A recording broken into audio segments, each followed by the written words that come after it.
Late 2014, Samsung unveiled a new device that had an edge over other smartphones. In this case, the edge was not figurative. The Note Edge was the first smartphone sporting a curved display along one of its sides.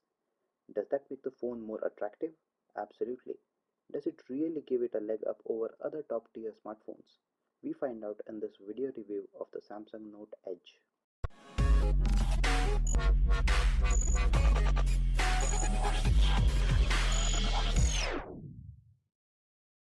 The Note Edge is very similar to the Note 4 when it comes to the specifications. The screen size on the Note Edge is 5.6 inches, which is just smaller than the 5.7-inch screen size on the Note 4.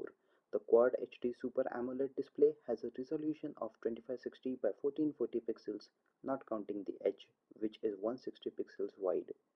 The 3.7 megapixel camera on the front and 16 megapixel camera on the back is the same as that on the Note 4.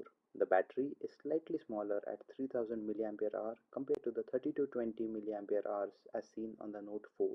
The battery supports fast charging that can charge up to 50% of the battery within 30 minutes. Internal storage is 32 GB with support for extensible storage up to 128 GB.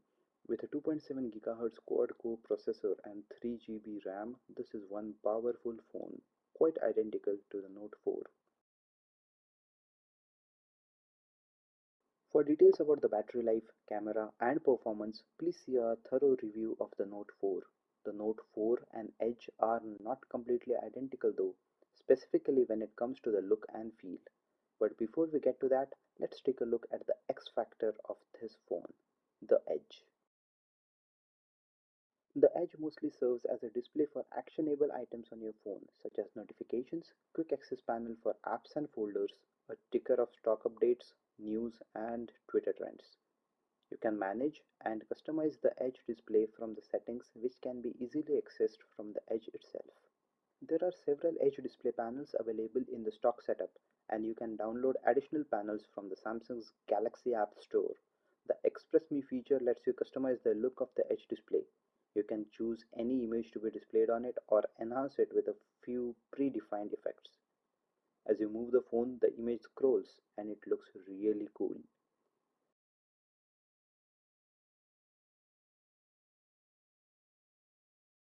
The information stream gives the option of setting up a feed to be shown on the Edge display. By default, only a few feeds from Yahoo are available. The Rotate 180-degree feature lets you use the phone in a reverse orientation. This is thoughtful and even useful to some extent for people with a dominant left hand, but quite pointless overall as most apps do not adjust well to this orientation, and it is just plain clumsy to use the phone in this orientation.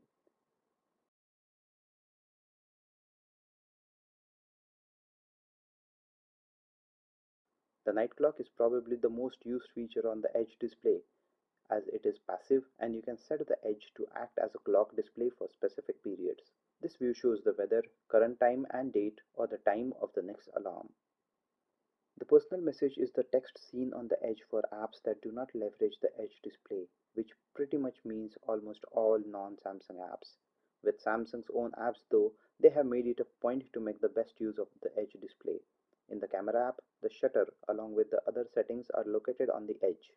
This does leave the entire screen to see the image that you are trying to capture, but this interface may take a bit of getting used to. It is also not the most convenient, and random touches to the Edge screen trigger settings or take accidental photo. Other Samsung apps like the S Note have a similar setup. All the app settings and options are laid out on the Edge in any orientation. Quit the app and the Edge display returns to the preset panels.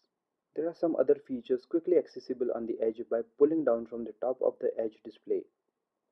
This includes an audio recorder, a flashlight toggle, a countdown timer, a stopwatch, and the most interesting one, a ruler.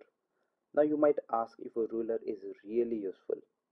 Perhaps not, but if you do need one, the Note Edge is perhaps going to be the costliest and coolest one you ever use, as long as 4 inches is good enough for your purpose.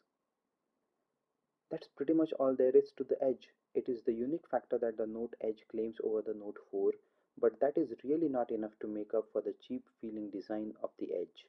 Note 4 has a very premium feel to it, which is sadly missing in the Note Edge. The metal sides with excellently chamfered edges and solid buttons give way to a plastic body that seems flimsy and kills the appeal of the phone as far as the feel is concerned.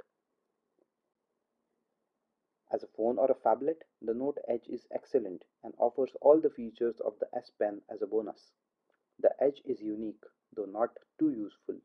After living on the edge of Samsung's Note universe for a week, this has to be the most awesome phone that I have used and would not recommend. I would definitely recommend a Samsung phablet to a smartphone buyer, just not this one. I do recommend the Note 4 though. You can find the links to the text reviews of both the Note phones as well as video review of the Note 4 in the description below. If you like the video, don't forget to subscribe to our channel and give this video a thumbs up. Thank you for watching and I will see you in the next one.